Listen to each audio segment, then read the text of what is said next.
क्षत्रिय सुजान सिंह बिना सिर के युद्ध करते रहे। 7 मार्च 1679 ईस्वी की बात है। ठाकुर सुजान सिंह अपने विवाह की बारात लेकर जा रहे थे। 22 वर्ष के सुजान सिंह किसी देवता की तरह लग रहे थे। ऐसा लग रहा था मानो देवता अपनी बारात लेकर जा रहे हों।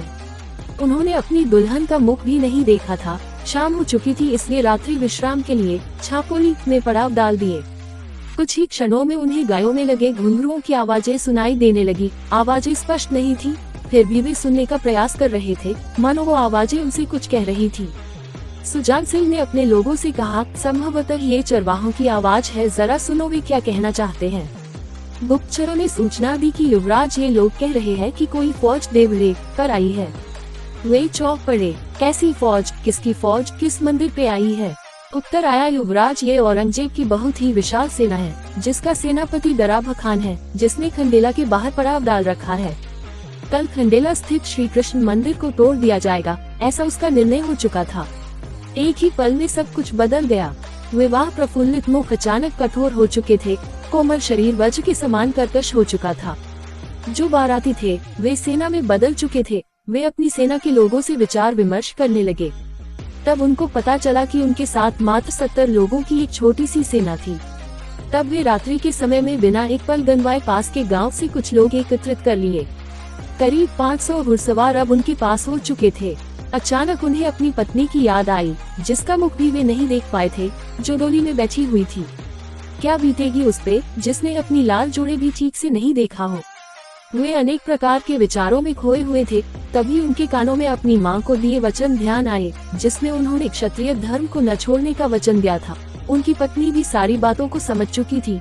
डोली की तरफ उनकी नजर गई। उनकी पत्नी मेहंदी वाले हाथों को निकालकर इशारा कर रही थी। मुख पे प्रसन्नता के भाव थे। वह एक सच्ची क्षत्राणी की कर्तव्य निभा रही थी, मानो वो खुद तलवार लेकर दुश्मन पे टूट पड़ना चाहती थी, परंतु ऐसा नहीं हो सकता था। सुजान सिंह ने डोली के पास जाकर डोली को और अपनी पत्नी को प्रणाम करके कहारों और नाई को डोली सुरक्षित अपने राज्य भेज देने का आदेश दे दिया और खुद खंडेला को घेरकर उसकी चौकसी करने लगे। लोग कहते हैं कि मानो खुद कृष्ण उस मंदिर की चौकसी कर रहे थे। उनका मुखड़ा भी श्री कृष्ण की ही तरह चमक रहा था। 8 मार्च 1679 को दराबा खान की सेना आमने सामने आ चुकी थी। महाकाल भक्त सुजान सिंह ने अपने इष्ट देव को याद किया और हर हर महादेव के जयघोष के साथ 10,000 की मुगल सेना के साथ सुजान सिंह के 500 लोगों के बीच घनघोर युद्ध आरंभ हो गया। सुजान सिंह ने दराबा खान को मारने के लिए उसकी ओर दौड़े और 40 मुगल सेना को मौत की घाट उतार दिए। ऐसे पराक्रम को देखकर दराबा खान पीछे हटने में ही भलाई समझी, लेकिन ठाकुर सुजान सिंह रुकने वाले नहीं थे। जो भी उनके सामने आ रहा था वो मारा जा रहा था। सुजान सिंह साक्षात मृत्यु का रूप धारण करके युद्ध कर रहे थे। ऐसा लग रहा था मानो खुद महाकाल ही युद्ध कर रहे हों। इस बीच कुछ लोगों की नजर सुजान सिंह पे पड़ी, लेकिन ये क्या, सुजान सिंह के शरीर में सिर तो है ही नहीं। लोगों को घोर आश्चर्य हुआ, लेकिन उनके अपने लोगों को ये समझते देर नहीं लगी कि सुजान सिंह तो कब की मोक्ष को प्राप्त कर चुके हैं। ये जो युद्ध कर रहे हैं वे सुजान सिंह के इष्ट देव हैं। सबने ने मन ही मन अपना शीश झुककर इष्ट देव को प्रणाम किया। अब दराबा खान मारा जा चुका था, मुगल सेना भाग रही थी, लेकिन ये क्या, सुजान सिंह घोड़े पे सवार बिना सिर के ही मुगलों का संहार कर रहे थे। उस युद्ध भूमि में मृत्यु का ऐसा तांडव हुआ, जिसका अंदाजा इसी बात से लगाया जा सकता है कि मुगलों की 7,000 सेना अकेले सुजान सिंह के हाथों मारी जा चुकी थी। जब मुगलों की बची खुची सेना पूर्ण रूप से भाग गई, तब सुजान सिंह जो सिर्फ शरीर मात्र थे, मंदिर का रुख किया।